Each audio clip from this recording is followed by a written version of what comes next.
A very good evening to you, and thank you so much for joining us on this edition of Spectrum Extra, live on Radio 1 FM 90. Today being a Friday, we review the major events of the week. I have a panel of four. The Honorable Simon Mulongo. He is a governance and security expert who served this country as a CA delegate and a member of parliament representing the people of Bubulo East.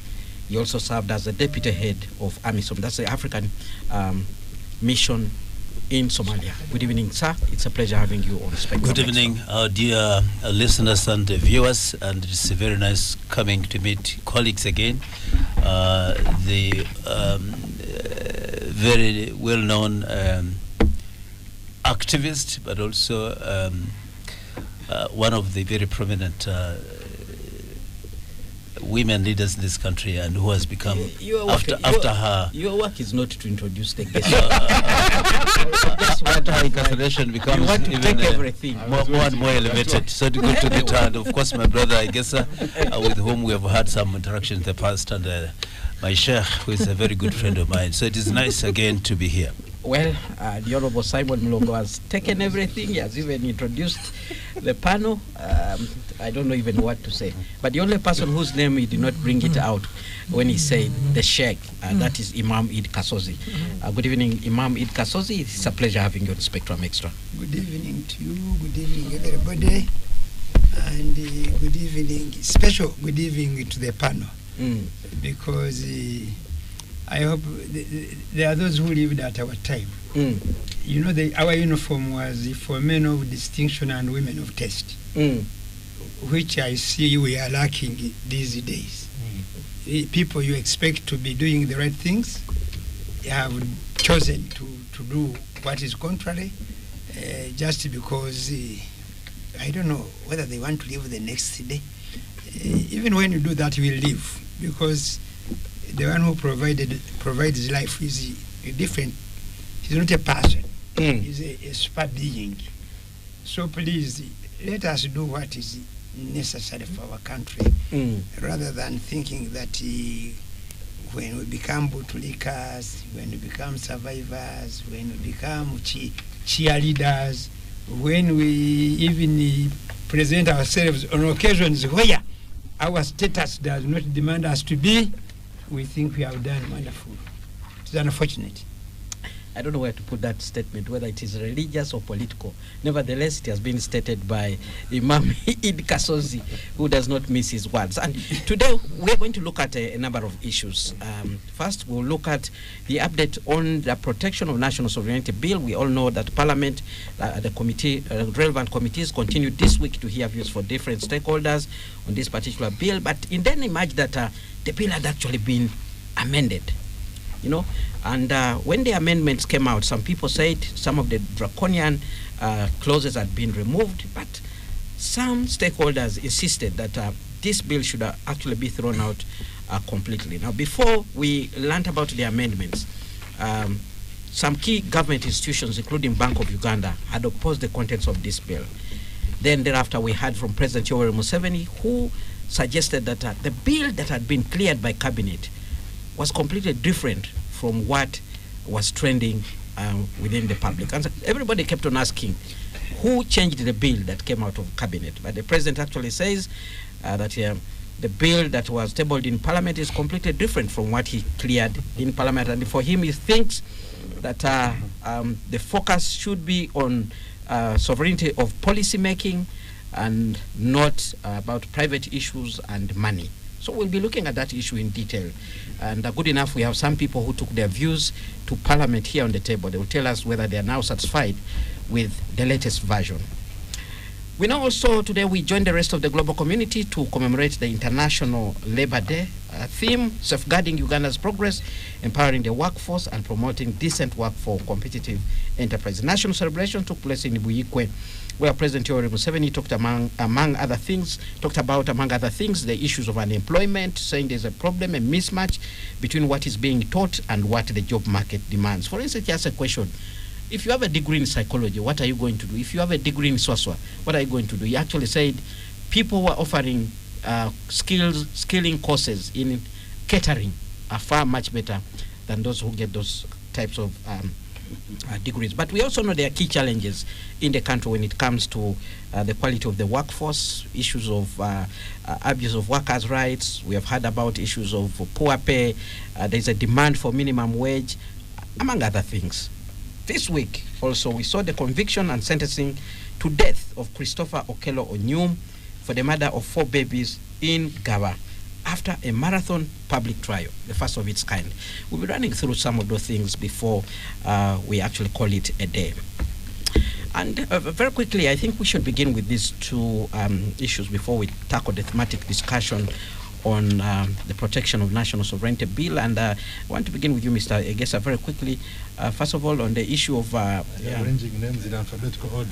Probably. But Bireete comes before Egesa. So why did you think that I went to the alphabetical order? Maybe I know your other third name that you have never disclosed to the public.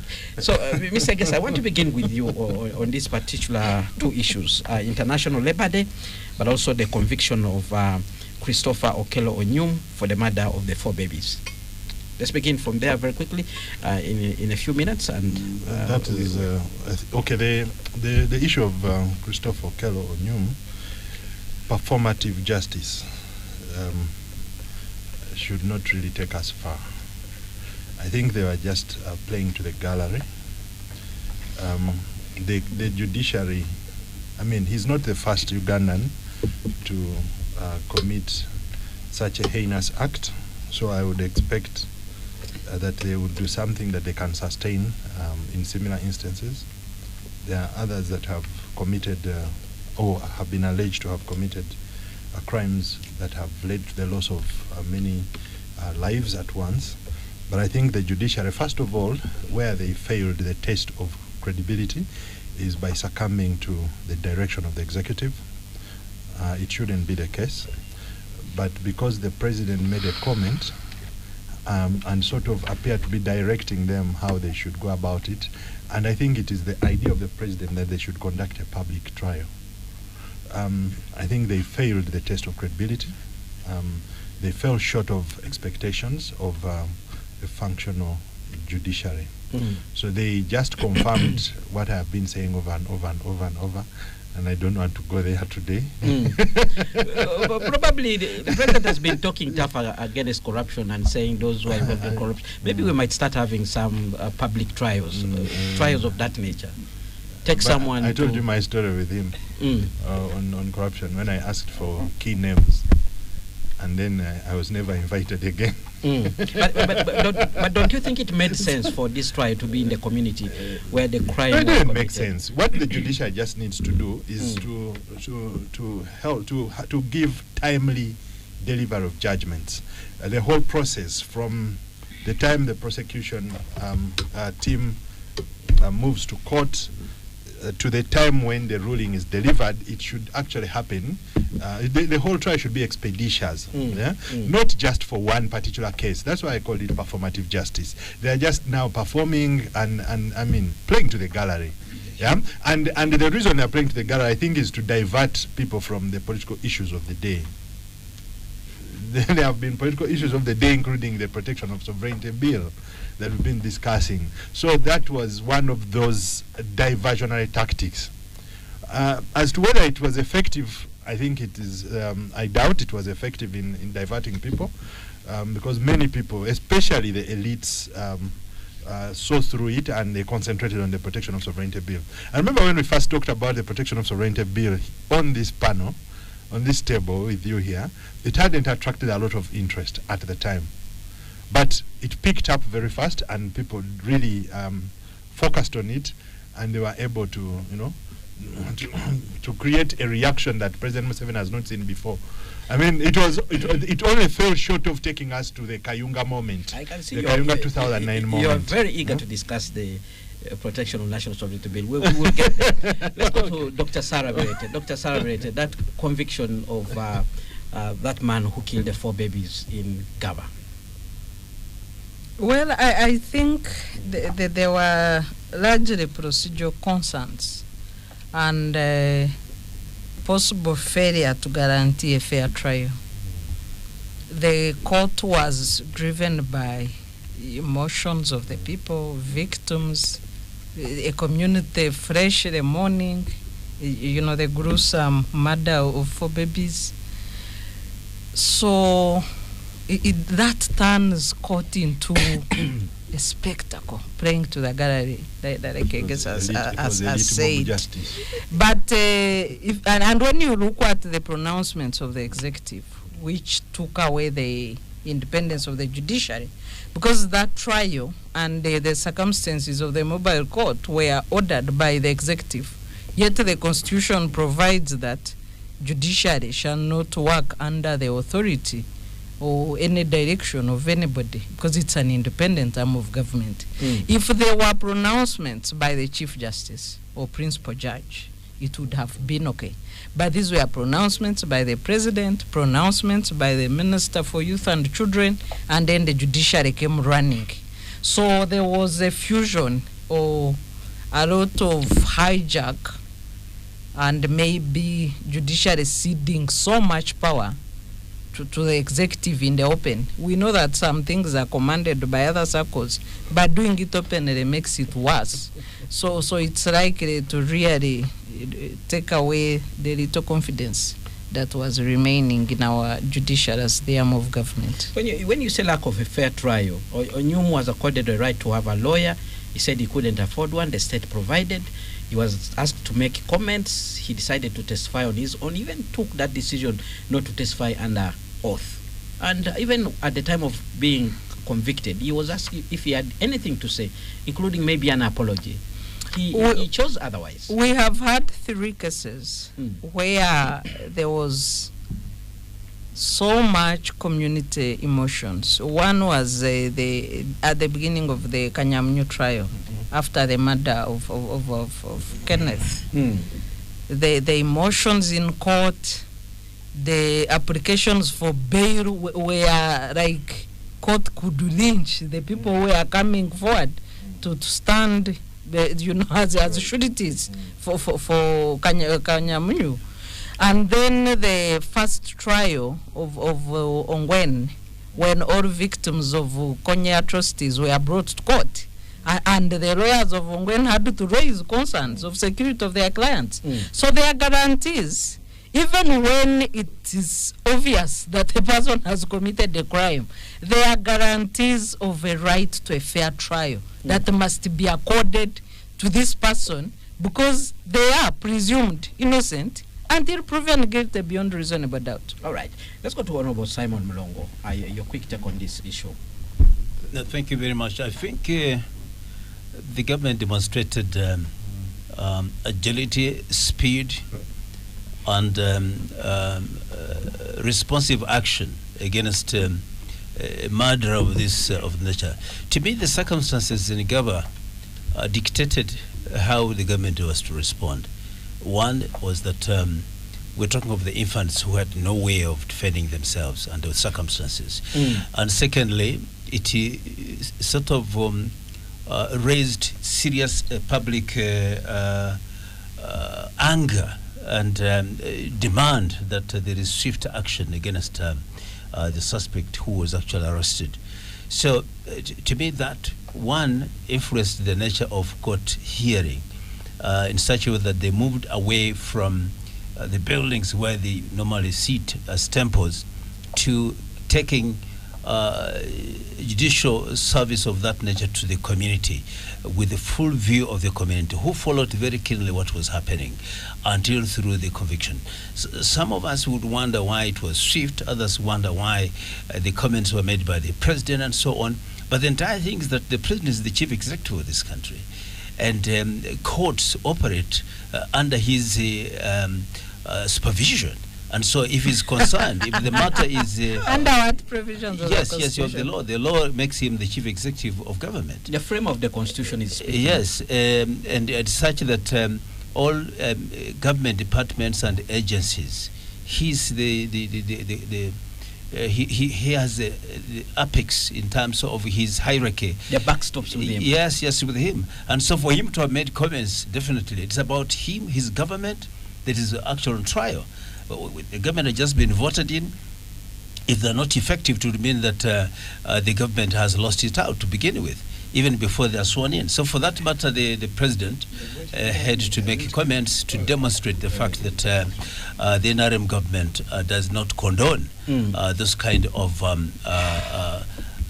murders that are such like that of Okello. But the constitution that you were part of, the making process, suggests otherwise, that the judiciary should be independent to make such of decisions on its own without taking direction from the executive. I didn't mean that he interfered with the process. You might have. The authority, the independence of court is such that you cannot interfere with it. They make decisions, they conduct the processes of justice independent of any body and any institutional authority. So the president did not interfere in any of those. All right. And as such, to me, I think the judiciary had all the free hand to perform the way they did, and until it was on logical conclusion. All right. Let's hear from Imam Kasozi on this particular issue. Honorable. Imam, this incident happened in... Somebody has a reminder. I wanted to remind Yes, Honorable very quickly. that when the NRM government came to power, it killed people by firing squad in broad daylight. So it is not true, entirely true, that they don't condone such murders. It's not entirely true. It is on record that the NRM government executed people in broad daylight, what they call disciplinary action for some of their errant members. Firing squad. So they had turned themselves into some kind of quasi-tribunal. Don't remind me of that story the president tells us about Yeah, but a court that sat in the bush somewhere. Even those ones also. Where one of the ministers today said that it is not actually the crime of the person, but it was the alcohol that had... Moderator, Yes, you will have to respond. I think that yes, when we were in the bush, we became very innovative, and one of the issues was actually delivery of justice, Mob justice. and call it mob justice, but it was very effective. It maintained discipline among the rank and file, and but when we came into power, many things changed. Some of you people, for example, the constitution making process altered a number of things, and now we bow to the will of the majority. The doctrine of separation of powers. Of course, totally. Yeah. Let's hear now from Imam. Imam, this incident happened in Gaba, which is just a few kilometers from your mosque in Mawanga. What do you make of the manner in which the trial and eventually the outcome? Of course, the event was unfortunate. And when people lose their loved ones, sometimes they are not very easy to control. People can live with such incidences for years. The trauma? Yes, my father was killed in 1968. September 1968. Sometimes up to today, 58 years back, some people still feel it. And people associated with it, when you even meet them and greet them, to them it becomes a case. That's the unfortunate part. All that said, and having had an experience of it, I think I concur with Egesa. Me as a person, I did not approve of that public trial because it denies many other things. Number two, the way it was started. And to me, somewhere else I have stated that it was an indictment to the judiciary of this country for having bowed down to the statement of the chief executive, because he said we want public trial and they did it. And the circumstances for those who were there, that alone, even the trying judge will never have a free mind, because he would be taken by emotion. You see, she seemed to be calm. She can pretend. She can. I don't know how strong you are. Supposing Maria directed something here, how would you? Somebody said, "Don't bring back Imam Kasozi." Can you bring him back? if she ordered that Imam Kasozi should appear every Friday here, would you change it? I don't think we can reach that level. And that's what I'm giving you an example. You are setting your own question. Yes. You are running away from the question of Imam. He has asked me a question, and I'm giving him an answer. Because the chief executive could have his idea, but it is not important. It did not augur very well for him to say that public whatever, and then it was. We'd have enough courtrooms, even where he wanted as many people as possible, because the discipline within a public court differ from the discipline within a court or a courtroom, and that's what happened. And therefore, to me, that was actually just a managed mob. Managed mob. I don't know. You are managing a mob. You know, we don't allow a guess. You know, we have. I said mob. Was it a mob? Was it a public, or it was a crowd? Because to me, it was a court. All the above. No, to me it is not a court. It is either a crowd, a public, or a mob. And all those, in sociology, they make a lot of meanings. And that's exactly what happened. I am sad because one of the victims is a relative of my dear colleague. One of those small kids that passed off. That was killed. Yes, that was killed or was murdered. I don't know what to use.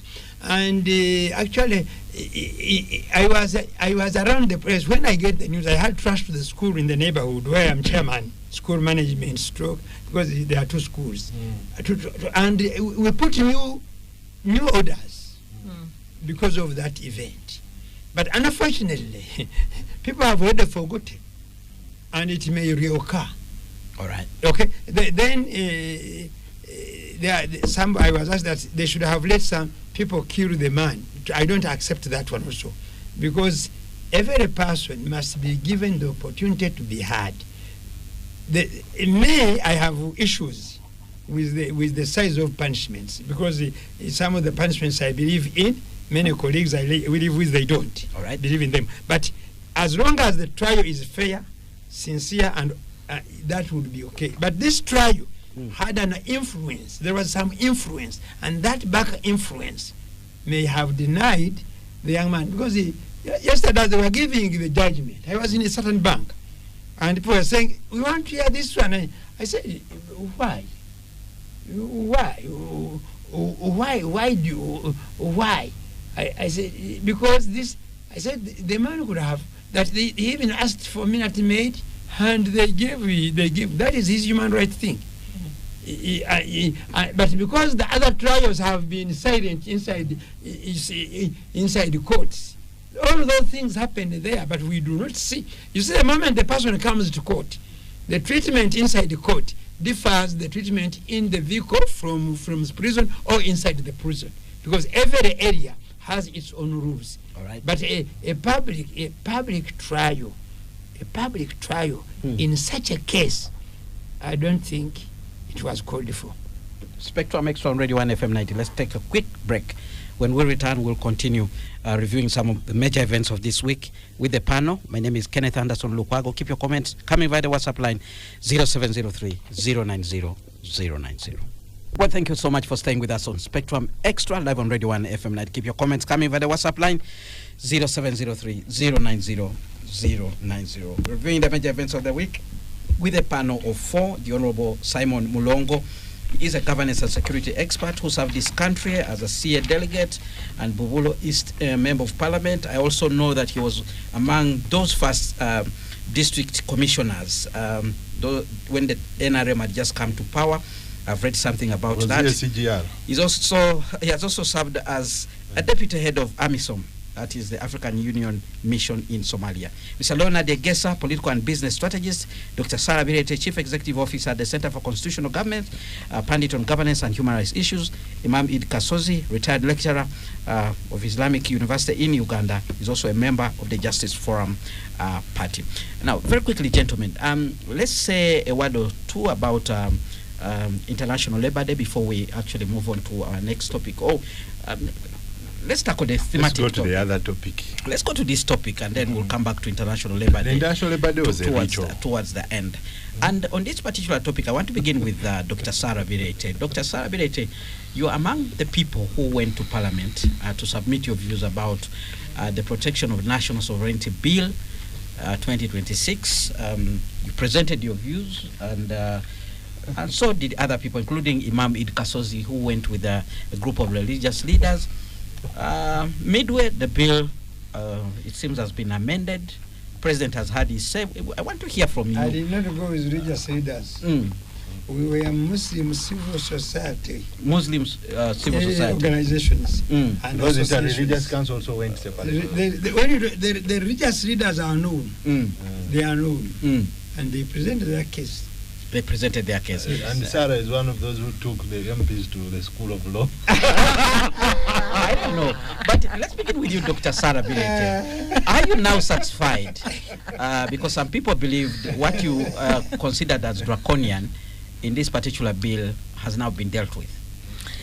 Let me first raise the technical issues surrounding the process of the bill. We have a gazetted bill known as the Protection of Sovereignty Bill, with a number, Bill number 13 of 2026, gazetted, published, taken through the first reading of Parliament, and committed to the Committee for Public Hearing and Testimonies. We have so far had 2 amendments of the same bill. One amendment with the tracked changes of the Attorney General, another amendment with the tracked changes but removing the name of the Attorney General. The 2 amended bills are ungazetted, are unnumbered, and they also don't have a certificate of financial implications. The amended bills have also not been tabled in Parliament. So we will regard them as drafts because they are not processed through the known channels as mandated by the Constitution and the rules of procedure of Parliament. So when a bill, public debates a bill and shares concerns, it does not mean that you integrate their concerns through an amendment, an ungazetted amendment process, or in the middle of the process. The Parliament in 2019 introduced a standard to the effect that when 30% of the original bill changes, that bill should be withdrawn, and a new bill introduced following procedures. The amended bills have more than 50% change. The bill should have been withdrawn. That would have been the right thing. If it is not withdrawn, amendments are processed, they will fail the constitutionality test when that time comes. Is the CCG going to be a petition? You cannot, you have to be sure about that. You can be sure about that. Let's proceed, Sarah. Yeah. So if the committee discusses the illegal amended bill, it will make a mistake, and I know they have started discussions now, this evening, after convening for a retreat in Mulongo. I hope they are discussing the gazetted bill and not the amendments. The amendments at most can be treated as comments, together with the other testimonies that came through. All right. Now that you've raised the technical issues, let's go to the substance. So what bill do you want to discuss here? I want you to discuss the context. What has happened? We know the changes The one that you have discussed occurred. in Parliament. The changes that have occurred. Okay, let me pose it like this. If the amended bills were the ones that have been tabled in the first place, would you support such a piece of legislation? No. The amended versions, 2 of them that we have seen, and we are told there will be a 3rd version this evening. So the including yes, including the changes of the president. So they have the third version this evening. They also have constitutional problems. Problems regarding Article 1 on sovereignty of the people. Problems regarding Article 29 on free speech in relation to, economic sabotage, provisions in clause 13 of the original bill. There are problems around sentencing. There has been slight integration of judicial oversight, but it's not complete. And the bill largely will suffer from executive overreach and a draconian implementation if the provisions of judicial oversight are not addressed well. The bill also suffers from extreme punishments, extreme sanctions for social crimes in the country. Because the bill assumes that money will enter in for destabilizing Uganda. For that, the Penal Code Act is very sufficient with provisions of treason and consideration of treason. So I assume that anybody who attempts to destabilize this country will be dealt with in accordance with the existing legal framework. So this law comes in now with social sanctions because we have enough criminal sanctions. So the sanctions of 20 years, sanctions of 2 billion or 4 billion fine without considering the amount in question, and it lacks the principle of proportionality, it renders it unconstitutional. All right, but Sarah, let's hear your take on the position of the president. President Yoweri Museveni did publish something. I'm sure you read it in line with this particular. Yeah, I read his letter, and he suggested that the bill and that the was paragraph, the introducing paragraph. I wish he had given it to us in video. That paragraph because advocacy and citizen participation is not noise, is not violence. So that introductory remark is derogatory. You cannot call citizens' participation in their governance noise, kerere, I don't know whatever he put in, as if it's violence or something. Yet the Constitution provides for those rights of people to participate in the legislative process. I have noticed a lot of Orwari. No. Yes, that intro is derogatory. You see, Kenneth, I always tell you. Governance is about the people. I guess the most fundamental question he asked, which sovereignty bill is the Rwari about? The subjects are shouting for the monarch. After that derogatory comment about citizens participating in their governance, he addressed critical issues regarding the economy, and as you have summarized them, the free enterprise economy in Uganda, the need for Uganda's economy because it survives on foreign inflows, foreign exchange inflows, to be able to balance our accounts like the governor started so well, the strength of the private sector, the purpose of the bill, and the president, other than that intro, throws the drafters of this bill under the bus.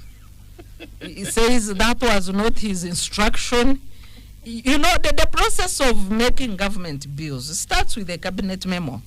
A cabinet memorandum clearly stipulates the purpose of the law being introduced and the objectives. So, according to the president's letter, the Attorney General and his team misunderstood the terms of reference in the cabinet memorandum. And if that is so, because it's now written on a blue-headed paper, I hope that then the people should lose their jobs. Because if you can vulgarize instructions of cabinet and cause violence or I don't know what other to disturb the peace of the people, it means you are not fit for purpose. But the president addressed the economic concerns, partial economic concerns. The bill, both second and third versions of the bill, remain problematic because as much as there is clarity on what they are trying to do as compared to the gazetted bill, then you find that, for example, the principal clause 2, subsection 2, for avoidance of doubt, the bill targets agent of a foreigner who engages in ABC. There is a problem with E in that clause, which appears to be vague. Also, there is a problem with vagueness on the new definition of a foreigner under E, which can potentially bring in anybody and everybody to be a foreigner under the instrument of a minister. So the bill still has unconstitutional tendencies, as we presented to the Joint Committee on Legal and Parliamentary Affairs and Defense and Internal Affairs. All right, let's go to the other person who presented their view to the committee. I don't know. Imam Kasozi, you were also in Parliament. Are you happy? Are you happy with the changes that have occurred in the latest bill as described by Dr. Sarah Bireete? The unfortunate part, while I have the original bill, I don't have the changes. Yeah, they are not that contradicts the whole scenario. But I want to start from where the president started. And, you know, he thinks everybody is a Muzukuru. Including you. And no, me is my elder brother. But he addresses you as Muzukuru. No, the age gap, I know he's not addressing me. The age gap between me and him, the age he declared, he's addressing and my age. He's addressing when I take away mine, he's my elder brother. He's addressing the biggest percentage of our population, the young people. No, that is an assumed case, and it is intentional to confuse others. But I want to go back and say, I want to thank him for carving out and writing this. And he calls it, he uses interesting words. Rwali, noisy, kerere. I am very certain where he grew up, where probably Mulongo grew up. Whenever there is anything unusual, kerere is expected, or rwali is expected. I mean, in his terms, I think he meant nduru. So people they were making alarm to say that something has gone wrong. We need to come up and address it. That's your own interpretation. Orwali is completely different from Enduru. No, it is. It is. An alarm? Yeah, an alarm. And he's using different words. Right. The problem you people have, you have a problem with the interpreting words, defining the... instead of interpreting, you define. Please don't take me back to school. So let's continue like you did to the MPs. No, I didn't. Now, number two, if I agree with him that the people presented what he did not say, can we have his?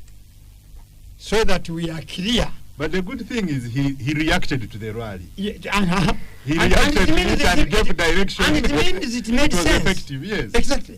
So what I'm asking, Mr. I want to agree with him and say that these people did make alterations. Where is his original? Otherwise, if we don't get his original, he will go to the three things I mentioned, characteristics of African leaders.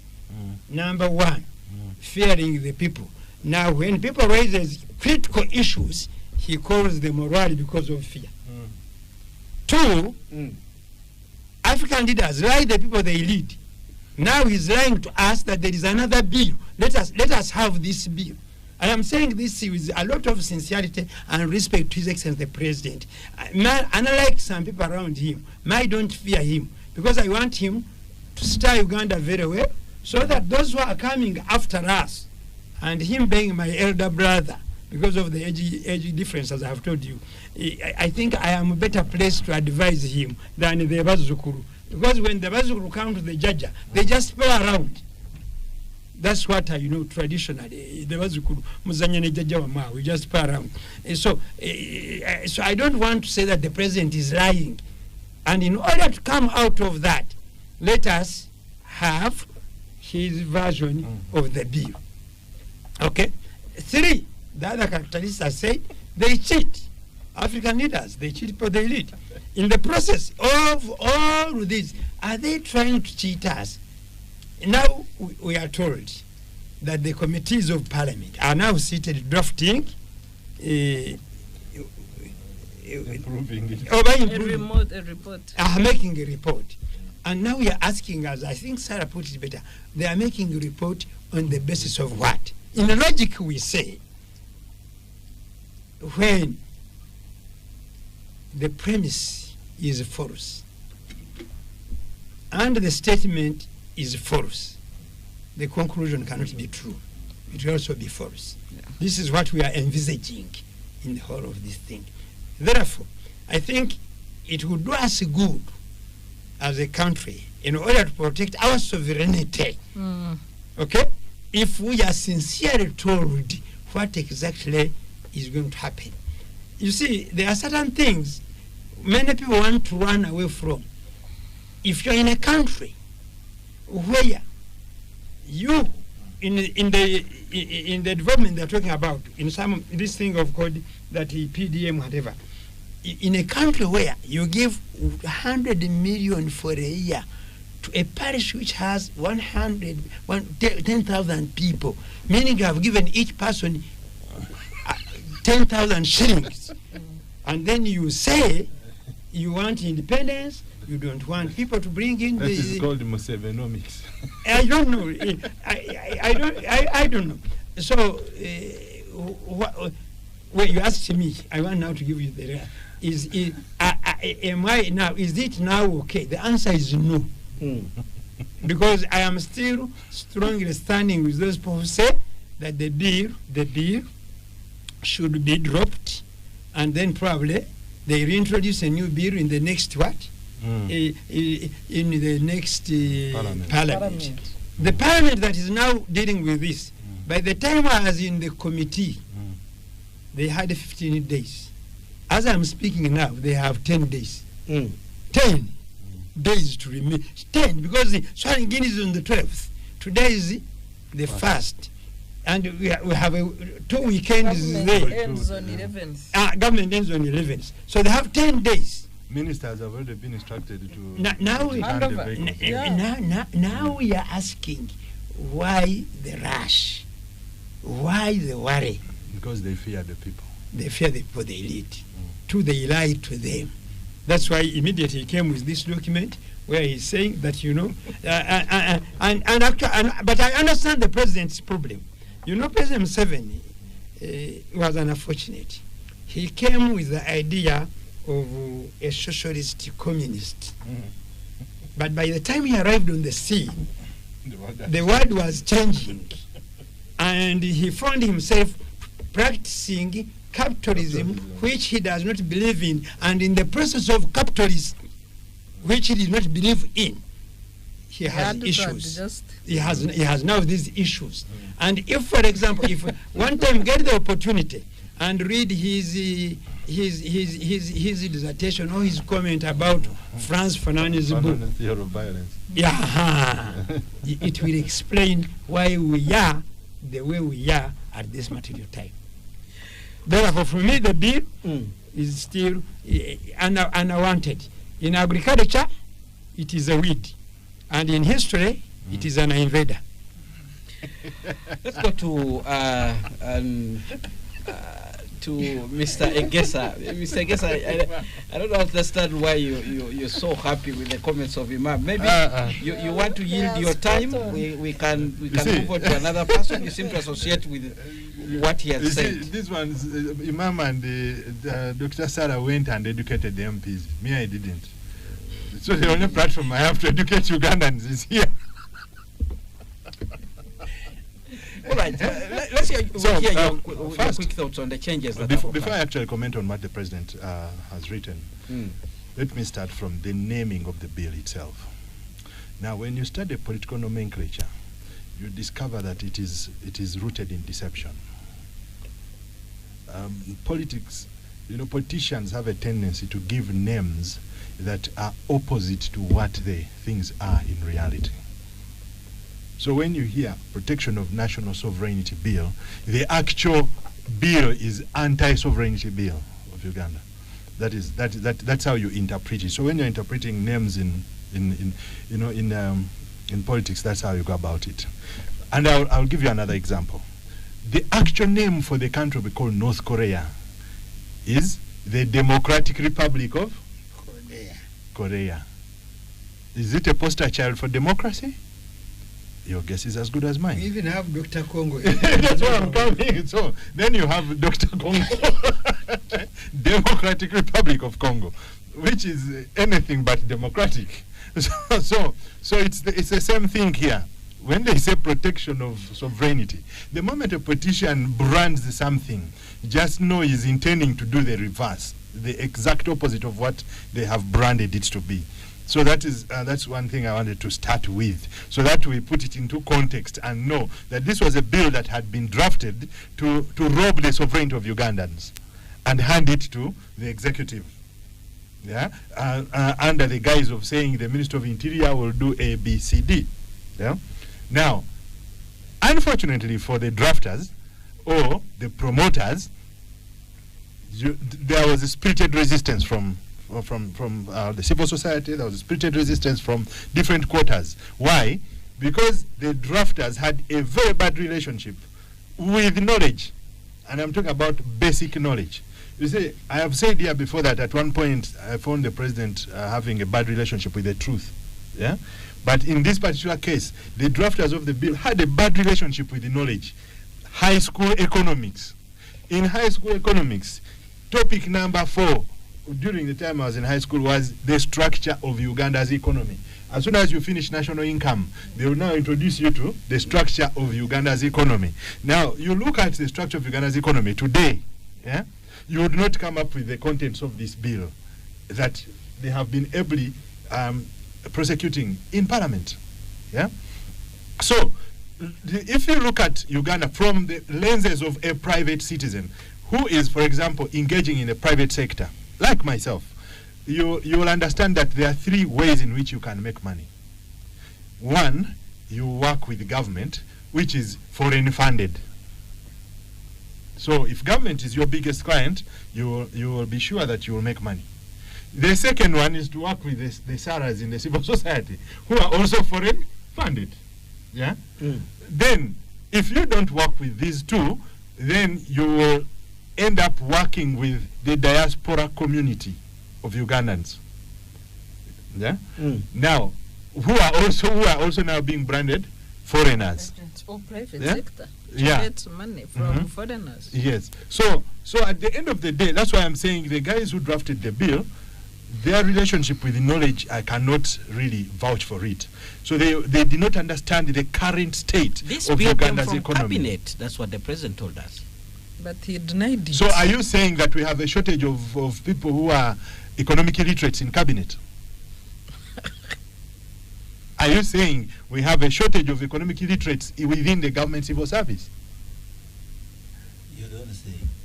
No. He was emphasizing that it came from cabinet as if it is a stamp of credibility. I was just giving you some It isn't a stamp of I was credibility. giving you a piece of information. Yeah. No. Illiteracy is normally distributed in society. Especially economically illiteracy. So the guys who drafted this bill actually created a very bad prompt and they put it in ChatGPT. This was a ChatGPT bill. Then it generated whatever it generated without knowing that they were emasculating the Ugandan economy. That is what they were trying to do. Now, President Museveni, in his usual style, he threw them under the bus. Just like he threw Dr. Rugunda. For me, one of the things that I'll never forget is President Museveni throwing Dr. Rugunda under the bus during that time of negotiating with Joseph Kony. You know, Dr. Rugunda used to go, the story was in the media, they used to update us, you know, now they have come back, they have updated the president about the discussions. Yeah? Then, when the thing failed, just information. You see, me, I am a victim of such discussions. I was a member of the General Assembly of the Ugandan Municipal Council. President Museveni appointed the late Professor Kanyamba and Engineer Katama, Chala Njuba, Anuna, and the ambassador, the name has gone, Ochan, to go and mediate. And he said that then they presented the case and said, the president has said, if we agree to this, the Muslim wrangle. Yes, it's finished. When we came here and we had nominated a new leader, he ordered us never even take him for swearing in. So no, that is him. Exactly. No, you know the Nigerians have a saying. The Igbo people in Nigeria have a saying that character is like pregnancy. You cannot hide it. So what happens is that President Museveni's character has been consistent. Yeah, he doesn't believe in diplomacy. He doesn't believe in democracy. He has that Ayatollah complex, the supreme leader, that at the end he will turn all of you into what Mirundi used to call, I cannot air that word on this station, but he has that complex of, being and the Ayatollah. At that point we have to go somebody has got to take the blame, and the Ayatollah will remain pure. Well, thank you so much for staying with us on Spectrum Extra, live on Radio 1 FM 90, reviewing the major events of the week with a panel of 4. Imam Kasozi, retired lecturer from the Islamic University of Uganda. He's a member of the Justice Forum Party. He's a farmer, the Imam of Mawanga Mosque. Mr. Leonard Egesa, he is a business and political strategist.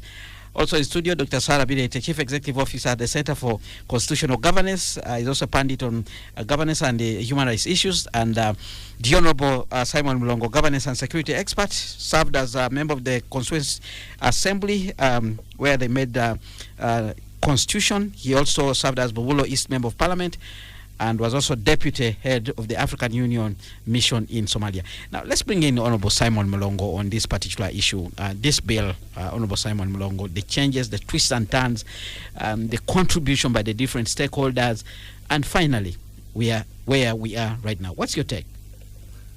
I think this bill, first of all, to me, is very necessary bill that will occasion a law that is very important for any government that wants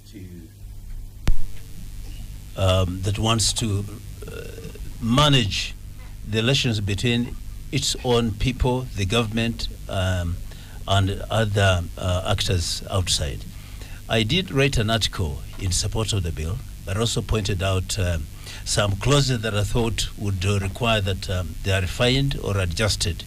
And indeed, a number of views from the public have come up to point to some of those provisions that I pointed out. First of all, there are about 2 or 3 things. The first one is that is the bill necessary? I did my research and I looked at similar bills in Australia, in Russia, in USA, and also another 4th country. And I realized the provisions and even tabulated them to be very similar in certain circumstances. Only that of Uganda was a little bit more heavier on issues of economic matters. And definitely I knew that it was bound to affect the discourse in terms of engagements with the public. The second one is that the bill is very typical of the countries that want to manage their affairs as they relate with other countries, either sovereign authorities or even other actors. Now, the objects and the spirit of the bill are extremely necessary, and I support them, because whereas we have some fragmented pieces of law here and there, but those fragmented, dispersed laws can actually be grouped in a manner that we have a law that is under one cover that can address the issues of sovereignty. And so that makes it very, very important and necessary. The other third thing is the process through which this bill is undergoing. Whether it went through the first parliamentary committee, whether it went through the cabinet, the issue that the bill was tabled in Parliament, and it went through the rules of procedure, which has been handed over to the committee, and which committee has invited the views from the public. I don't remember as a parliamentarian myself that the committee was supposed to report back with the original bill or gazetted bill. The committee is supposed to subject the views from 360 degrees of the public to ensure that they make such adjustments and propose such changes. Because what will happen is that the committee will take back the gazetted bill with a report of proposed adjustments and a proposed rendering of the various provisions of the bill. And that's what the plenary will have to adopt with adjustments or as is, or even reject it altogether. I thought the committee would present a report. Yes, it would present a report, and then and propose amendments where possible. That's what I'm telling you, the composition, the structure of the report. What's happening now, the committee is looking at a different bill, different from what was gazetted. That's what we heard from the stakeholders who appeared before that committee. Yes, what happens is that whatever the case, as long as there are suggested amendments to the gazetted bill, all those will be contained in the report. And to the extent that they will have a report with suggested rendering of every clause and why they would have suggested those changes on the bill. And that will be the report that will be tabled in the House, and the House will make its verdict, whether to buy it wholesale or make some further amendments or even throw it out altogether.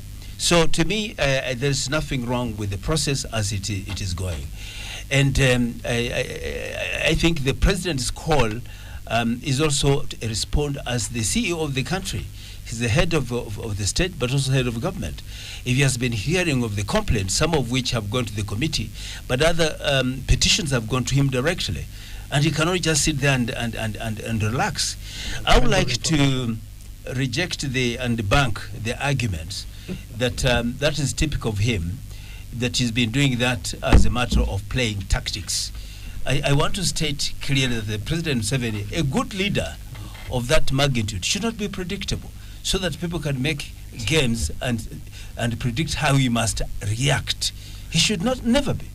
And to me, he's the type of person and personality that actually studies the situation and has to be sensitive to the opinions from the communities, particularly those communities that actually matter. And I remember the presentation by our colleague, the Sheikh here, and the Imam, who really moved the public, not just the committee, because people watched and listened to how the inflows of resources that would be affected. And so was the governor of the Bank of Uganda and other presentations. I don't have to mention my sister Sarah here, who also made a very big contribution. But the bottom line is that whereas economic elements of the law needed adjustment, the core aspect of the law that border on securitization, that border on the matter of the sovereignty of the politics and the political process in this country are very critical. And remember, the bill does not necessarily stop any funding or any interests that could be expressed by the foreign agents, but to declare them. You just have to declare it and to say, I'm representing Simon, who is an authority in the country X, and our interests are 1, 2, 3. Just disclosure. It is about calling for transparency and disclosure in this bill. So I don't find it any. Are you suggesting that I can disclose money that has come in from abroad and I just walk away? Of course, on the basis of this law. It depends on the objectives of such monies. It also depends on what the intent of such monies, or even the nature of influence. Let's imagine a political party receives funding from abroad, from one of its friends, and it's for political purposes. The law related to political parties in Uganda are very clear. You can get support. Take into account the fact that we do not have a law on political party fundraising as we speak, and even let me give you just one word to solve what you are dealing with. What the NRM is trying to do is to legalize political bad manners. Let's continue. Actually, but the information I wanted to give Honorable Mulongo is relating President Museveni's position to that of a chief executive in a company. Yeah, but he's forgetting that a chief executive reports to the board. And now the board is the public. The sovereign in Uganda is the public. The imams, the Dr. Saras who went to parliament, those are the board members. So the board members have spoken. Right. Yeah. Now when the board members have spoken, the CEO cannot come and play Ayatollah. That is what I think saying. That is upside down, because if you look at the constitution, the powers that gives the people, because the power belongs to the people, but which power is exercised in accordance with the provisions of the Constitution. Usually people rush to say Article 1, the power belongs to the people, and stop there. But they should also know that the power is exercised in accordance with the provisions of the Constitution. It has been distributed among the ministries, departments, agencies, and the population. Unless it's a plebiscite, is when you can say it's the entire people. But if it is about a given ministry, yes, because that's what the law says. They will participate and provide opinion on matters of legislative processes, and that's what they are doing. So I don't think the president comes in to say like he's now Ayatollah Khamenei of Iran type of thing. The president is expressing an opinion, but which opinion is subject to the scrutiny of parliament, and the parliament that may not necessarily take wholly or partially or even part of what he said. People came out with very serious views, and he calls them already. Well, he should, at least for once, Your Excellency become the president. Let him conclude. Let him conclude. The president made his opinion very clear. According to him, the way the interjections and cross arguments were happening across the country amounted to noise. And that's what he said. Where noise means that a lot of hullabaloo about the law is come up, it has been drummed up. But he didn't mean that the reasoning is noise. He meant that it has caught a lot of exuberance in the population. Dr. Sarah has some information. I want to invite Honorable Mulongo to address his submissions in light of Article 17 and Article 38 of the Constitution. Only Article 59 talks about elections, but Article 17 on duties of a citizen, which includes a duty to participate. Article 38, a right to participate through civic and political organizations, is part of our fundamental rights and freedoms, so that we don't vulgarize participation of citizens in governance. Actually, the president did not vulgarize. He only described the confusion and the muddling up of the government. Very wrong description. And for that matter, it does not. What you're describing, my sister, is the totally description different. is 2 out of 10. The president respects the public. He respects the communities he leads. And the people is not Kerere. But I'm talking about the nature of I'm going to defend Honorable. The president was first serving. Let's allow Honorable to conclude. Actually, he was not. Thank you for the information, but the contrary, he did not do that. But he was ashamed that his people had done a very bad job. The president of Uganda is very sensitive about the opinion of the people in his country, and to the extent that he had to listen and act on the sentiments, the opinions that were very strong about the bill. And so he had to throw in his weight, and which I think is very important. And I believe the committee, in their considerations, will take into account his contribution.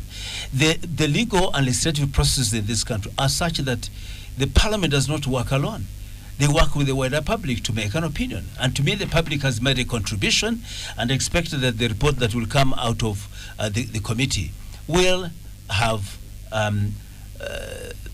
rewritten the bill in a manner that it resonates with what the wider public is interested in. So otherwise, my take is that the sovereignty is very important.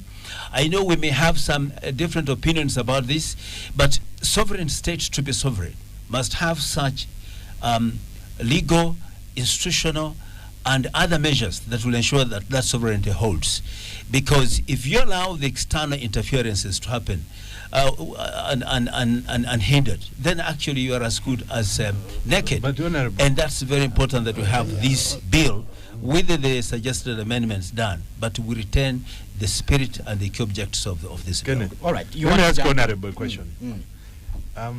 Would I be right to say that the government is trying to establish itself as a monopoly of begging from foreigners? No, actually the bill has nothing to do with the begging. because even the government does depend on external support. Yeah, that's what I'm saying. And they want to be the only ones. That not the only ones. No. Actually, capital does not respect bureaucracy. Can I say that the issue of funding individual persons and agencies, including NGOs, was not necessarily stopped by the bill. The bill only requires that you declare and that you are transparent in how that is you go about it. For in the FIA. No, yes. But there are different discussion laws. They might be protected because before I talk, there are a lot of interventions. The point I'm making is that the law does not stop any monies from being injected to individuals, NGOs, or any groups into this country, because even the government relies on external support a lot. But what the government wants is, what is the purpose of that money, which must be declared, and in the case it infringes on certain elements of the sovereignty of the country, then it has to be checked. And this happens everywhere, even the world all over. It happens, not just in Uganda. No, but the argument has been there are already laws in place. That's what even the Financial Intelligence Authority said. Kenneth, that there are already laws in place and institutions which are doing exactly that work. No, before he responds, Honorable is running. He's operating in an ideal situation. Yeah, you are creating a Uganda which is ideal. You see, the Uganda we live in today, there is no distinction between a state and government. Government is a partisan entity. So we cannot donate all these powers to a partisan entity that captures the state, like where we are now. The reason why opposition political parties have been having issues with, bringing in funds, with even mobilizing and organizing internally, is because the partisan elements in government have captured the state, and therefore use the state. They actually abuse that privilege of having captured the state to lock out any opposition to their stay in power. So this bill is one of those attempts to create an autocracy that is legal. So you are trying to legalize an autocracy. So because I don't want to use those kind of words in this discourse, that's why I always use words that people can understand. Bad manners, political bad manners, which have already been taking place. But now they want to clothe them with a law that when they get, they start trampling on opposition players, they will say this was because they violated section this of the Protection of National Sovereignty Act. That's what they were doing. If I may ask Honorable Mulongo. Yes, Dr. Sir. Yes, Honorable Mulongo, would you be kind to tell the listeners out there what lacuna does this bill address? What are you trying to cure? Especially going by the testimonies of Financial Intelligence Authority that there is no vacuum and no bad money can enter the country, as well as Bank of Uganda. What problem are you seeking to cure? First of all, I don't live in an ideal world because the world that we have is highly contested space, both internally and externally, and the biggest fear of our current generation is actually external. If you look at a country like Iran, where their leaders were killed in one set, it's because of the espionage from outside, where people can come to inject in resources and buy people and use them as tools of information against external actors who can actually use them against the people of their country. We've seen where countries, where money is coming to a country and come for a different purpose other than in support of the objects of the unity and development of that country. We've seen where external actors, because of lack of reach to interfere and influence the discourse of a given country, they use your own people to change them. And when you see people arguing in favor of certain objects, but those objects are contrary to the national objective or national interests, actually they're in pursuit of external interests and not internal interests. So I think this bill is fundamental to ensure that is done. Now, the issue of the government and the state, at every given time, the state will require a government to conduct public affairs and to be able to conduct a democratic regime that ensures that the people participate and the people are able to be listened to and that they determine the governments. And that is the world over that are democratic. And Uganda is not exception. Even if we make these laws in a way that you're arguing, it is not the government that will prosecute. It is the state that will carry out prosecution. And the judiciary, which is independent, will have to listen and determine whether you're guilty or you're not guilty. It's not the NRM party, for example, which will be prosecuting. So to that extent, I think they argue. Yes, even in America, the president appoints judges to the Supreme Court. That happens all over. And even at any given government, even yours, when it comes to the power, you'll be appointing judges. Now, coming back to the lacuna, of course, that is just a political statement. Yes, the issue of that there's no lacuna. No, we are saying there are I'm responding to your question. Those are just political statements.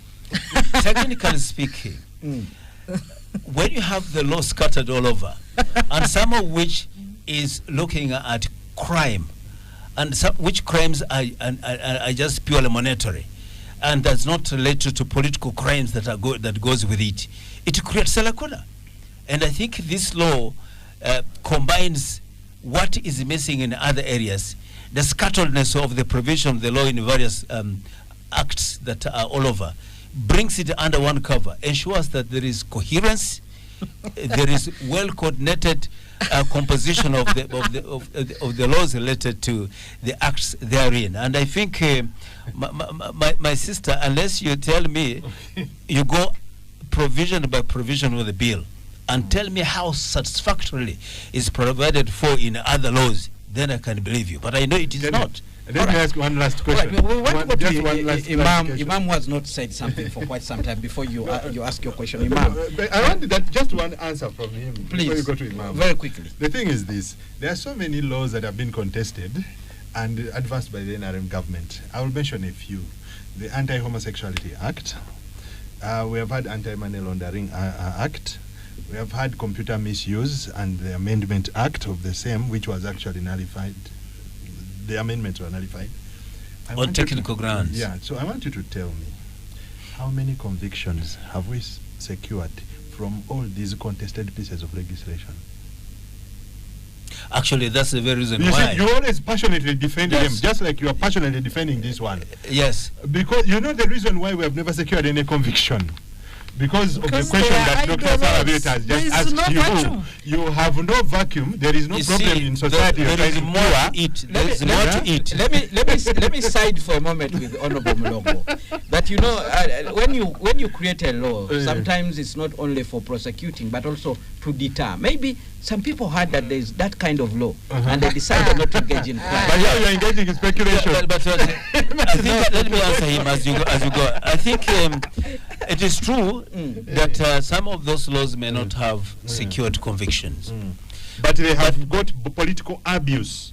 They have been politically abused. Like the Computer Misuse Amendment Act. Question, or you want another chance? Yeah, actually, I didn't complete it. Would you want to restate the question? Yes, because actually, amending the there are no convictions. Why? Because even the people that have been charged under those laws have only been charged on political grounds and cannot sustain a case in court to the logical conclusion to secure a conviction. Are you making a submission or a question? No, my question is... Because you want to influence my answer. But the issue is that, we make the law for purposes of both morality, stability, and political coherence of a community.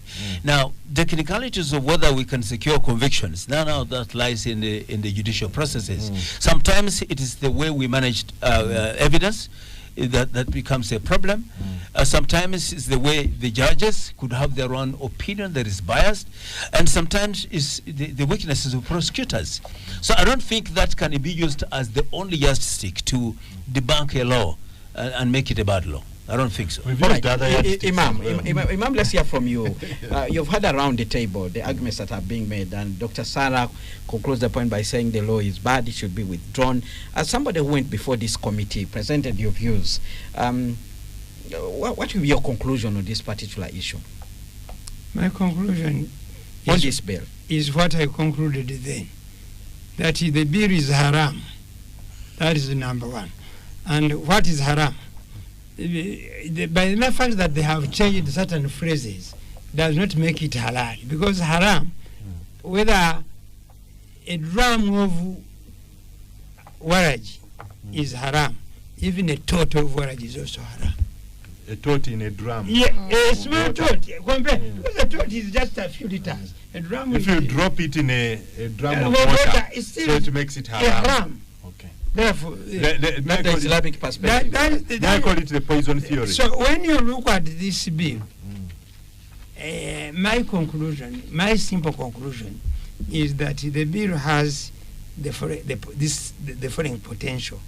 Number one, slow the economic activity, as ably demonstrated by the people in the money market, including the governor, Bank of Uganda, and his team. Number two, centralize power. The purpose is to centralize power hijacks of range into hands of some few people, so that we don't say anything about them. And actually, they are all prolonging this so that we retire. And unfortunately, we are not going to retire. We are not going to tire. We are not going to give up, because we cannot let confusion prevail in our own state, claiming that they are protecting our sovereignty. You see, when I was presenting in Parliament, I started with a tradition of the Prophet, that when you see anything wrong, change it by force. Actually, if Ugandans were vigilant enough, would have changed this thing by force. But because we cannot do that, let us change it by talking against it, exposing it, as people have ably done. And now, it is making everybody panic, including His Excellency. His response is really panicking. When you look at it, it is panicking. That's why he simply calls it orwari, noisy, kerere, very, very, very undiplomatic. It didn't go through the yes. This bill, if it comes as it is, it will weaken institutions. It will weaken institutions. Like you see how the Public Order Management Act has weakened institutions. The police no longer does its work. They are just afraid. They wake up one morning, you see them doing things that contradict the word police, because the police is not a word, it is an acronym. That police is an acronym. Politeness, leniency, whatever. Many of our police, they don't have it at all.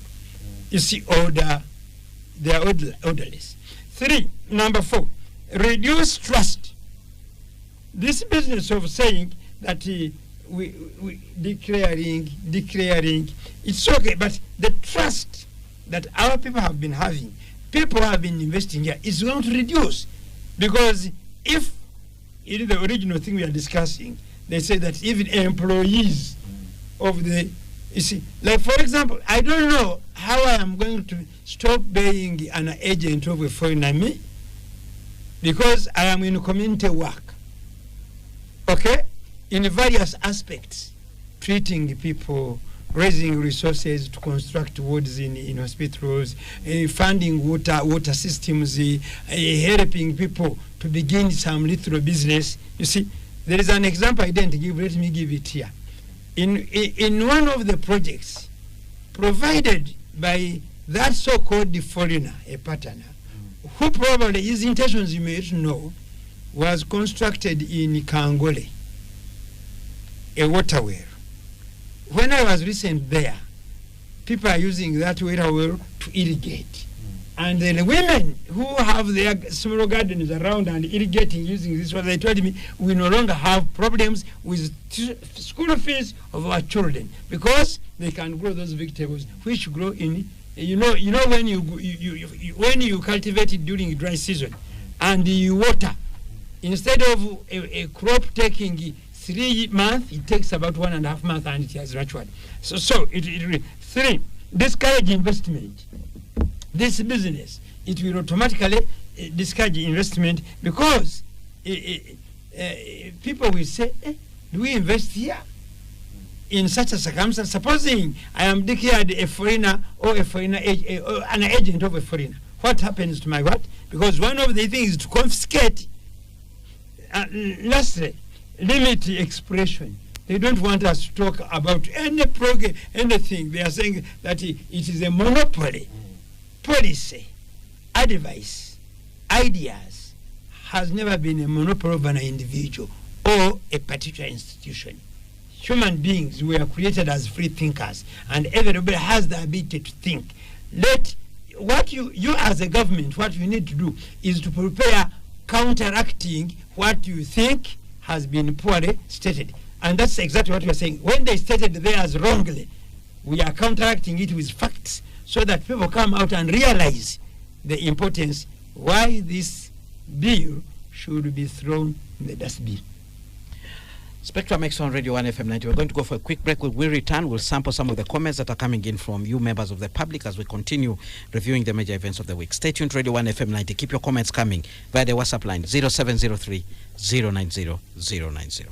Well, thank you so much for staying with us on Spectrum Extra live on Radio 1 FM 90. And thank you so much for contributing to the discussion so far. But keep your comments coming by the WhatsApp line 0703 090 090. A panel of 4: Dr. Sarah Bireete, Chief Executive Officer, the Center for Constitutional Governance; Imam Kasozi, retired lecturer of Islamic University in Uganda, member of the Justice Forum Party; Mr. Leonard Egesa, political and business strategist; Honorable Simon Mulongo, governance and security expert, who served as deputy head of AMISOM, African Union Mission in Somalia, as well as a CA delegate and a Bobolo East member of Parliament. My name is Kenneth Anderson Lukwago, your host. Now, I need to read out some of the comments that have come in from the listener, and as we continue with this discussion.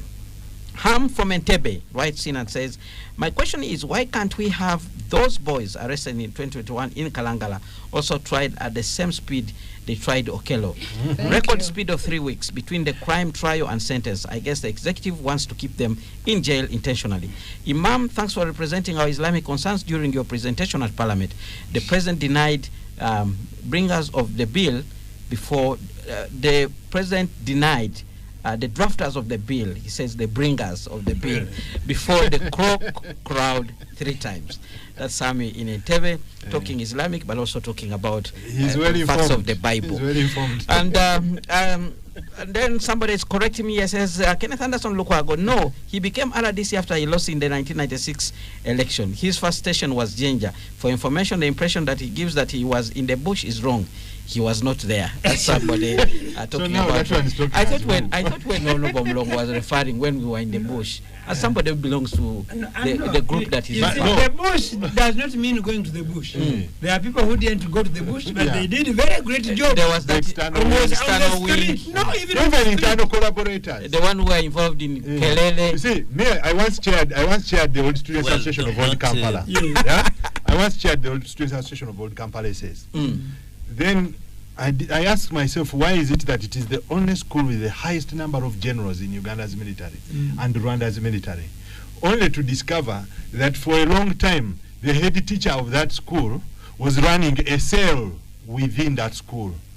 No, there was a head teacher in the 70s who was running a cell, and the students who came there were coming because they were members of the cell. No. So most of them ended up being generals in the NRA. It was a self-sanctuary. Yeah. All right. Let's continue with the comments. Good evening, Anderson, with your panel, including my best female personality of the year, Madam Sarah, who fought for citizen rights in Africa.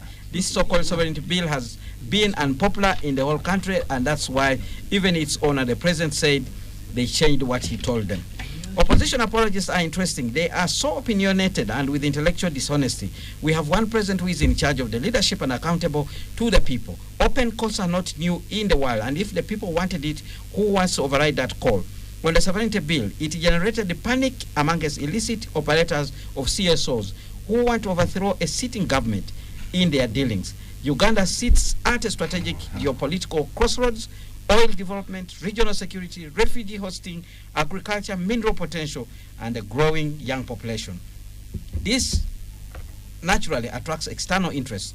The sovereignty bill should therefore be viewed through a geopolitical lens, not simply a political synonymous to your pundits. That's a comment from Stan.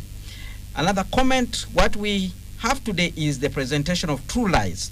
The sovereignty bill is not for the weak citizen, but it serves the interests of the strong leaders. Sovereignty, when we can finance only 50% of the budget, is a nightmare. That's Lawrence listening in from Zigoti.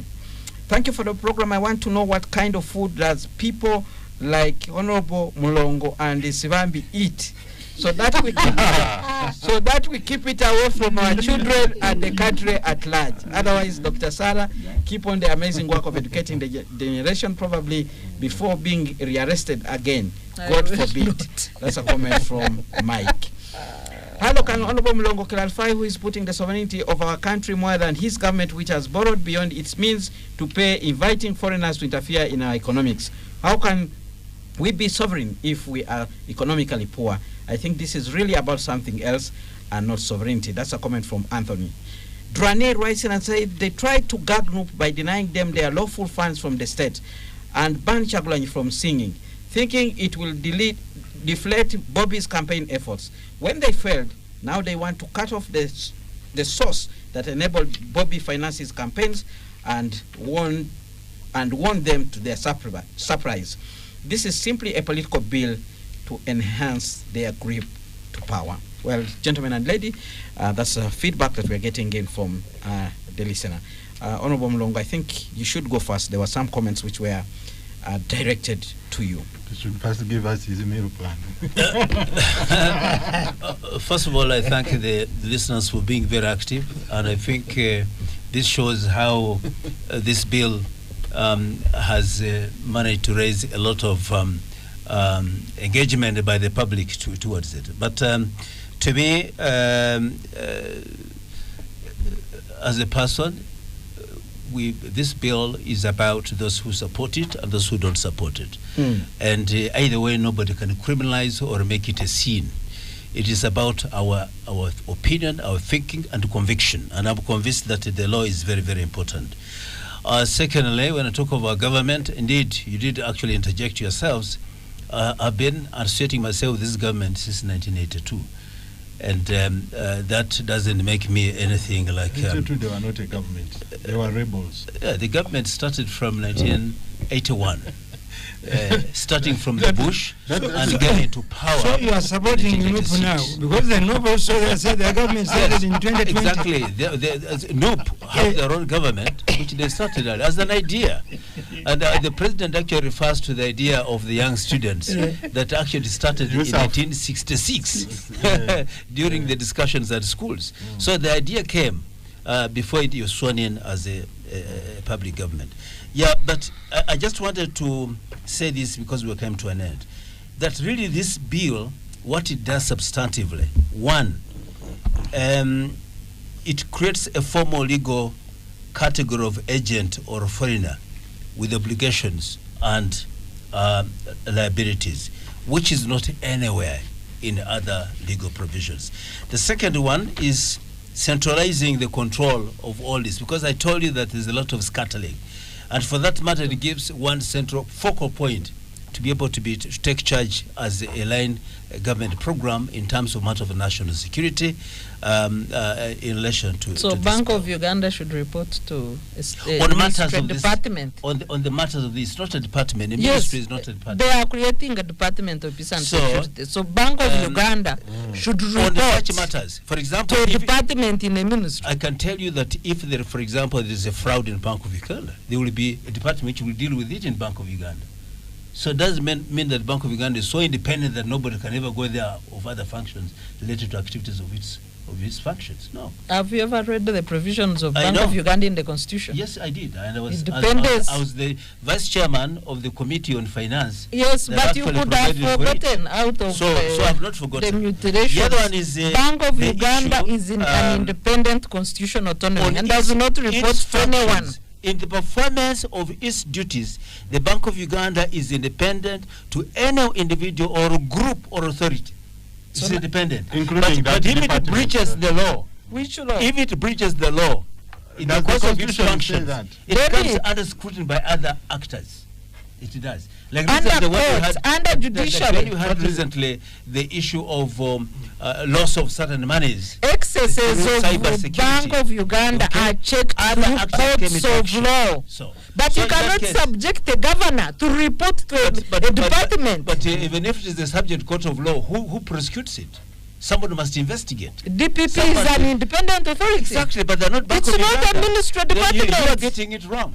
The Bank of Uganda is not so independent. Kenneth, for the benefit of viewers, we have constitutional agencies in the constitution, including Director of Public Prosecution, including Bank of Uganda ministries are under cabinet and under the president. Even the ministries, but they are not independent and autonomous. Yes. So even the ministries are independent, and the Bank of Uganda is not. Ministries are not independent and autonomous. They are represented by the General. They report to the president. Constitution. This is what I'm saying. But they are not autonomous and independent. They are political institutions. Yes, they are not independent and autonomous. I insist the ministries are constitutional. But I think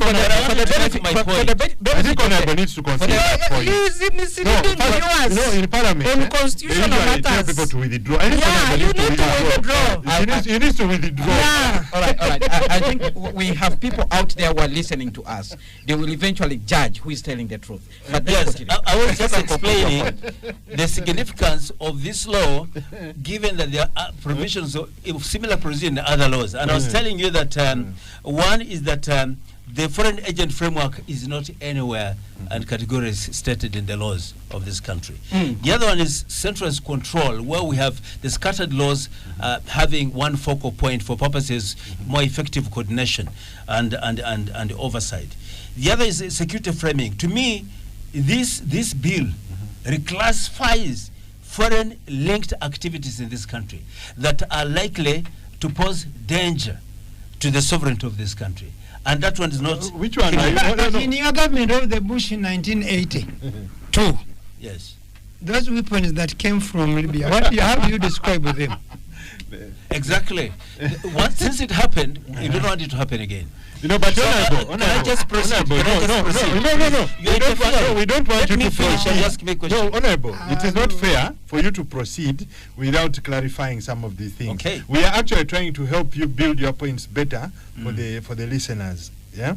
You see, Honorable, you are referring to which bill? Because there are 4 now, as far as I know. Yes. The original one which was presented. I know. He has not told us which one he's referring to now. And also, if you have a copy of the one that the president is referring to, which he calls the original, please be kind enough to share it with all of us here. Because we all need it.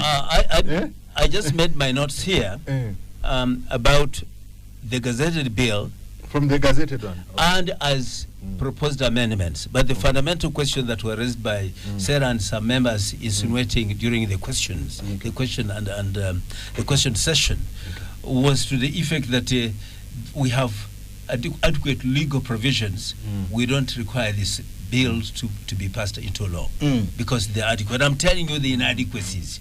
Okay. And as it comes to the point of the securitization, the security framing of this law.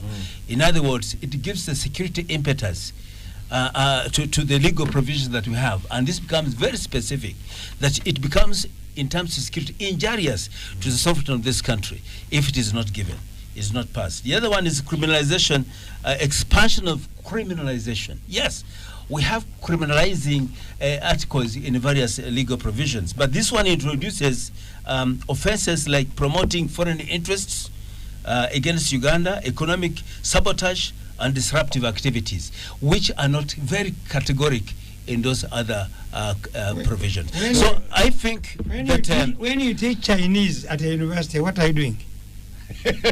When you do Chinese, because it is a new subject. Chinese, Arabic, French. Arabic. When I say Subhanahu wa Taala, it is Arabic language. Or Hamsi, it means 50 in Arabic language.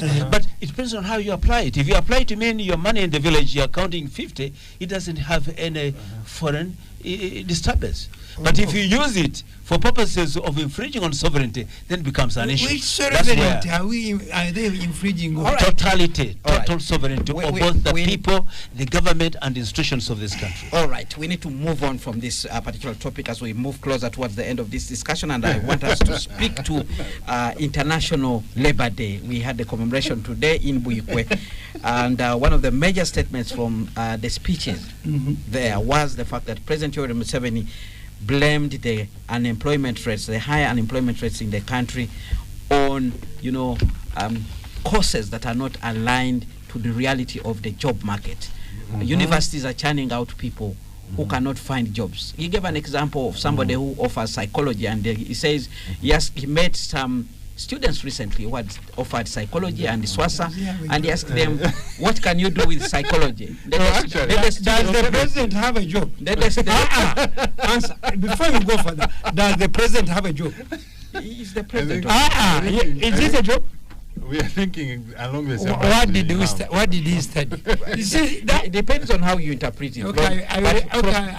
But from the ask you a question. But from the comments he has been making publicly, the president, he seems to suggest that his service and not a job. President Museveni has. I don't know how you perceive that. You see, the issue is not what you study. It is how you apply what you studied.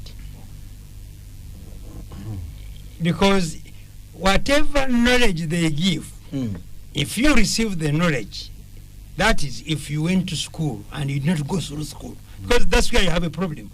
People have gone through school, they have the papers, you think they went to school. And when they fail to apply the knowledge they picked from school, then we say it is the courses. I vividly remember when I was studying sociology, people say, what is sociology? But the very people were doubting the sociology I was studying.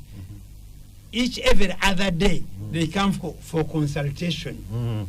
Why? Because I studied sociology as a science of human relations. And therefore, I specialized in that one, to look at people and see how do I help them socially, using this rare science that is not easily seen. People confuse, they think that the physical science is what is the science. They forget to know the science of the mind. So the issue is not the degrees or the certificate that we get, but how you use. The purpose why you go to school. We don't go to school to get jobs. We don't go to school to be rich. We go to school to get knowledge. Use the knowledge to get the other two things you are talking about. Many people have got jobs, but they don't make anything out of it, because when they get out to work, they go to make money. They forget to do the work, and therefore they lose the opportunity to be given chances to work. Therefore, what the president should know and help the community to understand is that I'm very certain he did not study any practical thing, because he studied political science. Does he have a job? Yes. Look, if I interrogated him further, if we looked at both his nuclear family and even the extended family, how many scientists are there? 2. Do they have jobs? Or does they have the jobs? So this business of camouflaging, trying to confuse society, we must not accept just because you are in position. Therefore, what I'm seeing, what is happening in Uganda, and where we are going, and the reason why even people are introducing such laws is because we have forgotten to understand what is leadership. Leadership, if we put it in a picture of a tree, it is not leaves. It is not the trunk. Nor is it the branches. Because these are the ones that are seen. And that's those are the titles. Those are the recognition. When you come, he has come. You see? But the real issues that sustain leadership are what we don't see. Roots, integrity, selflessness, okay? Serving others first, okay? Ability to comfort people psychologically so that they live happily and move on. We don't see it. And now people are hiding behind that the causes. Imam, yes. Let me interrupt you. Does the president's timing of public feedback on the bill serve as evidence of not understanding sociology? You're setting Probably yes. And does it Imam, also conclude imply your that, point. Imam, he please does not conclude your have point. his public business strategy? Actually, I should advise him to recall my professor, who was his minister, because he's the one who told me, say that every department you see needs a sociologist, and in view of what is going on. You know, when we were in engineering let's school, move on. when we were in Mr. engineering Egesa. school, Yes. sociology was one of the things they used to teach, and a number of guys in there used to think it's a waste of time. But I remember one interesting article written by Charles Onyango-Bo. Well, he said that some guys failed to understand sociology and its importance in technical works. They went to undertake a project to build social housing, a social housing project in Karamoja. Yes. And they did not understand the sociology of the place. So they set up very nice housing units with modern toilet facilities. Yes. And the people rejected them. And they went back to their manyata. Yeah, so when they did a survey later to find out why the Karamojongs had rejected these, they said, why do you want us to put our waste together? You can actually bewitch us in a group. Yeah. So now that means that the technical people had not they didn't have a proper grasp of sociology. That said, my point is that I think President Museveni has given us sufficient evidence over the years that he doesn't actually understand the education sector. He actually doesn't understand the knowledge economy. He doesn't understand the way civilization, Western civilization, structured education. And he's actually I think he has been so obsessed with the pursuit of power from his youth that he has never taken time to understand the knowledge industry and how education works. I've never been interested in the pursuit of political power. So as a kid, I took particular interest in understanding the knowledge industry to understand how education is organized. And I can tell you, for example, when I finished senior 6, I started teaching children who are doing Cambridge, Dexel, IB, and I became very popular in Kampala. I was the most sought after mathematics and physics teacher. Why? Because I took a keen interest in understanding how education systems work. Now, I am one person who will tell you that we need all we need all subjects. We need sciences. We need humanities. We need technical subjects. We need all of these things, and there is no point in glorifying sciences above the others. All these things are important. I've been to engineering school. I've been to computing school. I've been to business school. Yeah, I need all these skills to and now when I'm studying business, there is a lot of social studies that we are carrying on. We are studying sociology, we are studying ethics, we are studying emotional intelligence, we are studying psychology, so that I can be a better business consultant. Now, President Museveni does not understand these things. He only comments casually about sciences and arts. He has a very limited understanding of sciences and arts. Yes, I think the president has been misled on his passion of sciences. He actually didn't talk about science this time. He talked about skills. Yeah, but usually he's talking. He was even talking about exempting scientists from paying tax. Yes. So, but in development concept, science answers how to build. But arts answers why it matters and who it serves. Exactly. So when you look at the outputs of science, of arts, for example, the digital economy, and I want to compare the digital economy with coffee. The global digital economy stands at $11 trillion. Coffee exports stand at $20 billion. How do you compare the two?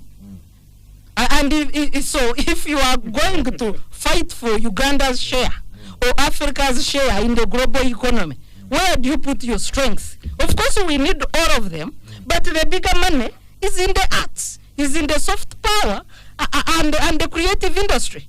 And if we get leaders who don't understand this, with the scale of youth unemployment in the country, for example, can he tell us why has he failed to build an economy that can create jobs for Uganda's graduates? We are in 40 years we are exporting. I mentioned we are exporting. That's supposed to be senior 4 guys. Yes. But now graduates are doing the biggest export from Uganda today are human beings to the Middle East. Can you tell us what economy he has built and why it does not serve the people? It's because of that thinking. So if somebody invests in soft power and creative industry, you can create more jobs for young people. But also we need every sector to be up and functional, not just one sector. I thank you. It has to be holistic. I think the president is reacting in support of the very ideas these colleagues are raising. The president, as a leader, has identified an issue. He has identified a gap. Mr. Egesa, please respect the view of your co-panelists. No, I'm actually just... Mulongo, you're protected. Yes, is a good spin doctor. Yeah. The issues that... no wonder you're spinning. Whatever you're saying is the true description of our society in Uganda today. And any leader who cannot identify gaps and see how to refill them is not a leader at all. And the president is truly using the very sentiments you're raising to try to resolve this problem. We have a country that is producing more certificates than are useful to the community, to the country. We have people who have skills that are not relevant as to the demand of the needs of the society. We're not saying that sociologists are not necessary. We're not saying the psychologists are not necessary. But you are saying that the demands and the structure of those demands in the country are more towards other areas other than those sociologists. For example, we have technological challenges as a country. We're not being innovative enough. We're depending on imported technologies. We're not even able to reproduce them in the country and even to generate or be innovative in the country. So we need that kind of training. So that, that's what the president was. You are not the finding them. By making that speech, was admitting to the weakness that they are. Over 40 and therefore, years. even if it is after 100 years, because Uganda has not started today. If we start from 1894, it is as far back as we came from. We admit the fact that after all this journey, Uganda has these issues. How do we resolve them? We must do transformation of education system. Let's go back to reskilling and retooling our communities in such a way they become more productive. Do you develop these skills? No, quickly, it's a big question. Let me finish, because you are disturbing my coherent generation of my arguments. The issue is that we need not to have certificates per se, but actually skills that can generate, can produce, they can make value. And we have gone for degrees other than these operational middle-level skills that we used to have. Those who used to have technical schools, the system of education. Rural farming knowledge extension services that we require in mass numbers to be able to do you develop skills by demonizing artists? The teacher training colleges. All right, I'm afraid time is not on our side. You have to bring this discussion to an end. I want to thank you, gentlemen.